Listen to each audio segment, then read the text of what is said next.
हाँ, तो क्लास 10 के बच्चों, आज आपका ये इंग्लिश का बुक है। इंग्लिश के बुक का नाम है फर्स्ट फ्लाइट और पोएम का नाम है एमेंडा। एमेंडा एक कैरेक्टर है, सोच लो कोई भी किसी भी लड़की का नाम है ये। और ये एक समझ लो कि हर घर की कहानी है।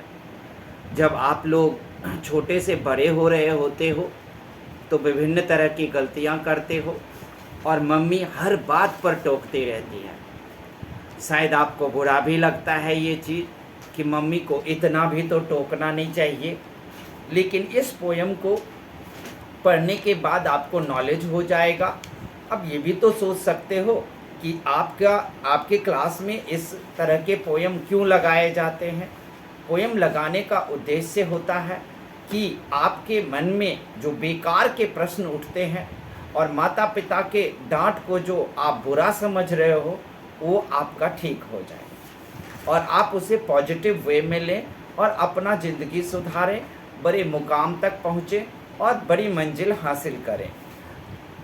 तो इसीलिए लगाया जाता है एमेंडा। मैं थोड़ा सा पढ़ के दिखाऊंगा क्या लिखा है। Don't bite your nails Amanda, ये अपनी नेल्स मत काटते रहो Amanda. Don't hunch your shoulder Amanda, तुम अपने इस कंधे को ऐसे ऐसे हंच मत करते रहो, उचकाते मत रहो। Stop that slouching and sit up straight, सीधा ये जो स्लाउचिंग अनारियों की तरह बैठना बंद करो और बैठना है तो सीधा होकर बैठो। सुनिए Amanda, there is a language emerald sea where the sole inhabitant is me, a mermaid drifting blissfully।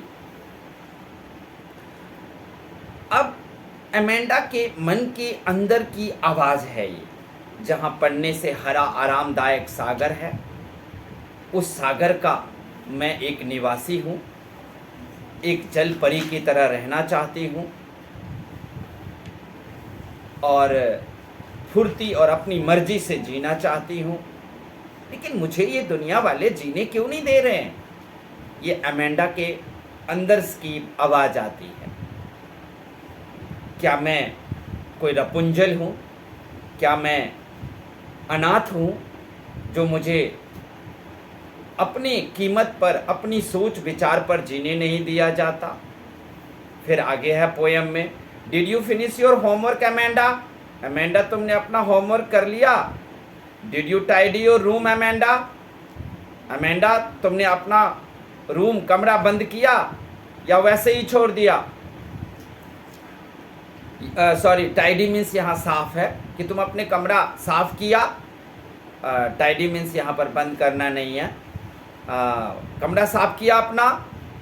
I told you to clean your shoes, हालांकि मैंने तुम्हें बोला था ना कि तुम अपनी जूते भी साफ कर लेना एमेंडा। अब फिर उसके मन की आवाज़ आती है, एमेंडा के अंदर की आवाज़, आई एम एन ऑर्फन, क्या मैं कोई अनाथ हूँ? क्या मैं गली में घूमता फिरता कोई फेंका हुआ बच्चा हूँ?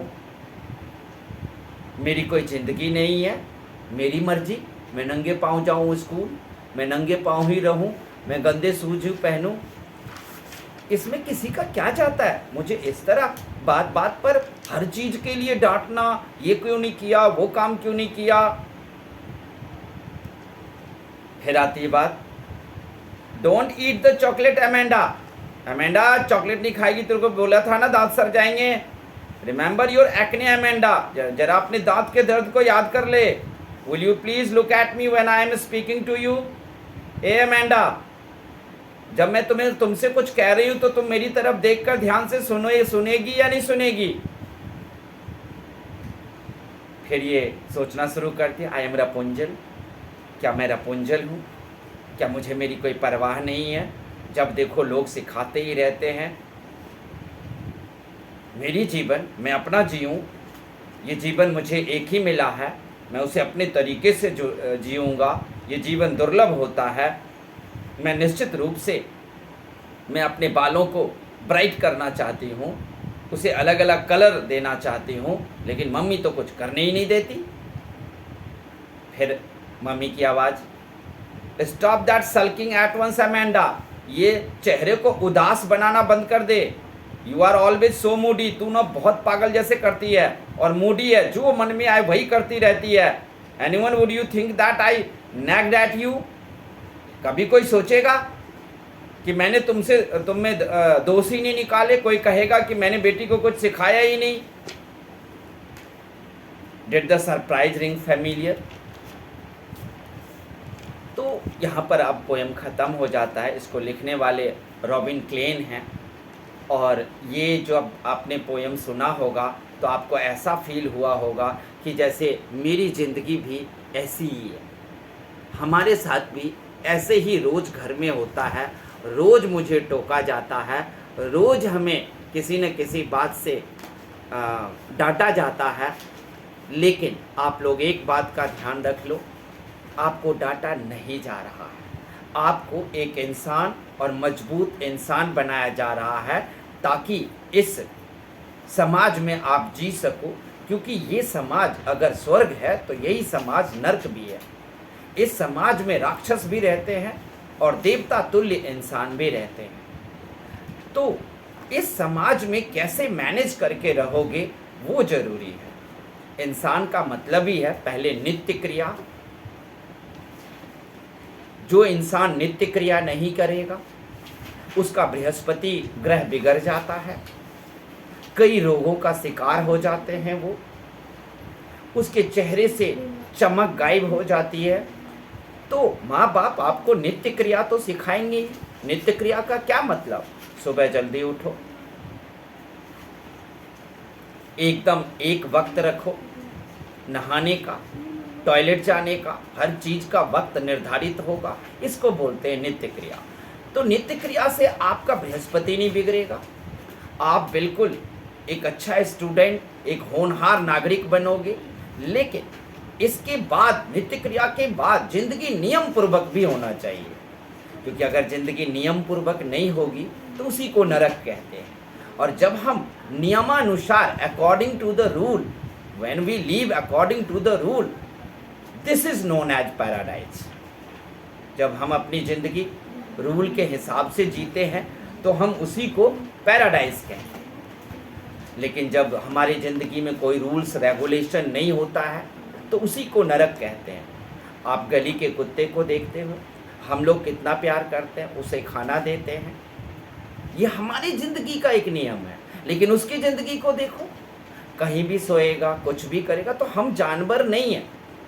लेकिन जब भी एक इंसान का बच्चा पैदा लेता है तो वो एक जानवर के समान ही होता है, वो अपने आप से कुछ नहीं सीख सकता। इसीलिए घर के बड़े बुजुर्ग, दादी, अम्मा, मम्मी, पापा आपके बुरे बर्ताव पर, बुरे कार्य पर टोकते रहते हैं, डांटते रहते हैं, ताकि आप एक अच्छा इंसान और नियम पूर्वक और नित्य क्रिया वाले इंसान बनो। ध्यान रखना, कोई बहुत ठंडी है तो हम आज नहाएंगे नहीं, ऐसा सब कुछ नहीं होता, ये मन का वहम है। ठंडी हो, गर्मी हो, कुछ भी हो, आप नित्य क्रिया टाइमिंग से करो, खाना टाइमिंग से खाओगे, सब कुछ टाइमिंग होना चाहिए। फिर देखो, आपको